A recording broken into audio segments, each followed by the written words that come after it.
So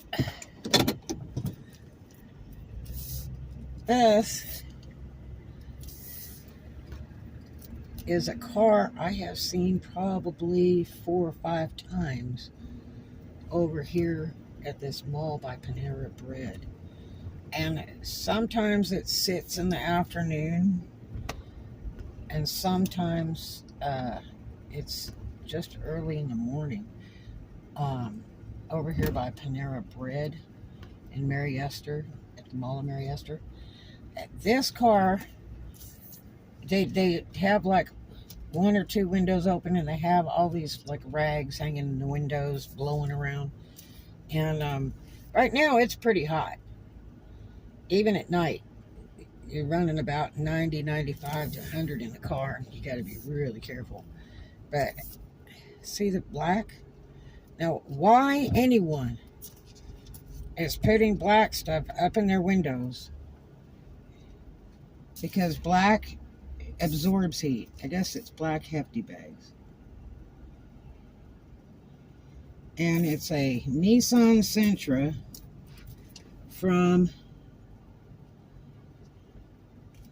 they got all kinds of stuff blocked on the tag. Looks like North or South Carolina with October expiration. And about 10 o'clock, I saw like 3 sheriffs and animal rescue. And this is the part that upsets me the most.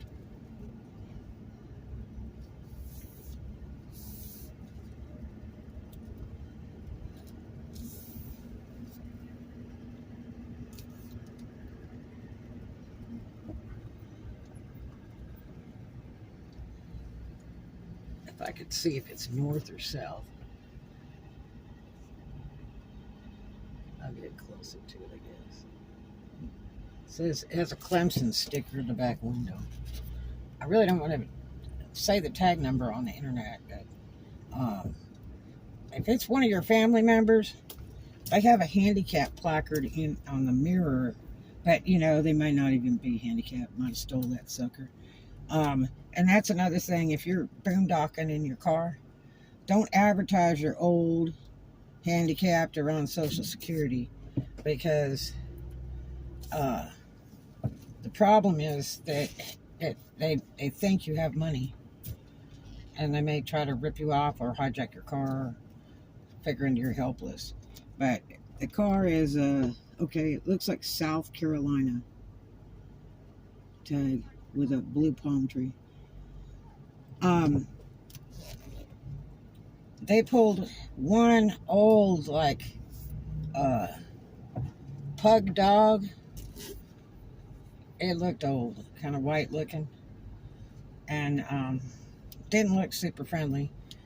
And then I thought, well, maybe there's a snake in the car, because they had, you know, ropes, and they kept trying to go after something in the dashboard. And it turned out that was another little dog that looked mean as fire and really old with big buggy eyes. I mean, it looked mean, just mean. And I've been bit by a dog when I was a kid, and right through the thumbnail. And they were like, yeah, it's a nice dog, you can pet it. And the sucker bit right through my thumbnail. But anyway, it hurts. It does. Never forget it. But anyway, so I don't know if they ever got that one dog out of the dashboard. I suppose they did. And I don't know how many more were in that car. I offered some assistance to the sheriffs. Like right now, all the windows are down on the car. Normally they are not. And they said the owner was taken to the hospital by emergency room. So they probably got too hot. Yeah, be really careful boondocking in the car, because it's going to be 7 usually 7 degrees hotter than the outdoors. You have to have thermometers in the car, and you have to watch what the weather report is before you go to sleep. You have to set an alarm and set 3 alarms just to make sure you wake up, because you can die. You know, if you've ever heard of these kids and animals dying in cars from the heat because the owners jump out and they go to the store and they leave the car running, and the animals or the kids play with the heat and air controls, and it turns the heater on and everybody dies. There was a lady in Dothan that had 5 dogs in the car and went into Walmart, and this was a while back, and I'm sure you can find it on the internet. They arrested her because the 5 dogs were dead in the parking lot while she was shopping in the store, because they had danced all over the car and they had turned the AC on the running car to heat, and it killed them all. And they're just like children.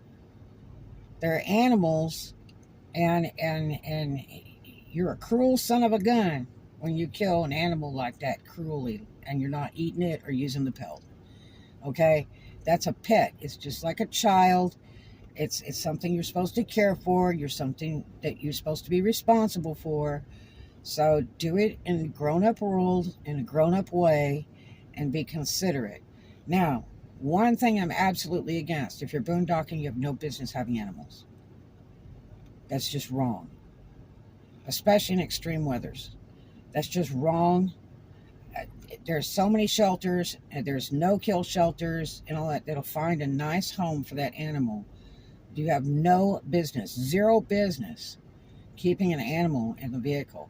1, it makes it hard for you to go take a shower. 2, it makes it hard for you to go to work. That animal should not be left alone. It deserves a home, or the yard where it can run and be an animal. Okay? It does not deserve to be in a car and die in a car in 15 minutes or less. You know, they get hot. They have fur coats for a reason, to protect them from the cold weathers. But they have to have water. Their cooling system is through their mouth. Okay? So, you know, don't put an animal through that. Please don't. I absolutely have zero respect for you if you're going to do that. Okay? It's wrong. And bringing them in stores and everything else, that's wrong too. I've seen it. I've worked in places where the people bring their animals in and they pee and poop on the floors, and they don't even clean it up or say they're sorry. And we're not your mama, and we're not your babysitter. Okay? That's what they say in the South. So be respectful. These animals deserve a nice home with people that care for them and will take these animals to the doctors regularly and get their shots and all that other stuff. It's not free to keep an animal any more than it is a child. They require doctors, they require shots just like babies do, and it's really important. So please don't boondock with the animals, because this person, the car is sitting here. I'm surprised it didn't tow it away. And the owner of the vehicle, or the driver of the vehicle, I should say, because I don't know who this is. I don't know if it's male or female. Don't know how old they are, if they're young, old, or what. They are in the emergency room at a local hospital right now. And I'm just guessing they got overheated, so they were probably delirious and about fried their brains because they were in the car entirely too long. And here's a bunch of officers that have better things to do than babysit your damn dogs and try to figure out how to get them out of the car. I don't know how long they were over there trying to get those animals out of the car, but it's entirely too long on city pay. And you know, what does it get you? What? Emergency room visit, nice cool room, and then your animals end up being, you know, taken to a shelter when you should have done it yourself. Give the animal a chance to have a life. It doesn't deserve one in a car, especially a hot car. This is Florida. It's way too hot. You know, the days are in the 90s, and the car is always going to be hotter than the outside, okay, in the summertime. And so, you know, when I went to sleep last night, it was 90. And that scares the poop out of me, because 104, 105, you can die in a car in short order, other than the fact you burn your brains out before you get to that point. So please be considerate of your animals. If you really, really love them, let them have life. But being homeless in the car is not a life. And if you know this person or it's a relative of yours, can you try to help them? They deserve a life too. It's a really hard life boondocking in the car. Anyway, I hope you have a great day. And please take heed. Love your pets and love your babies. But don't put them through something like that. Yeah. Talk to you later. Other than the fact that it's right in front of a business and it looks hokey as hell. I've seen that car where it sat and the black stuff's waving in the wind. Yeah. You guys have a great day. I love you. See you in the next one. Be kind to a stranger and love everybody.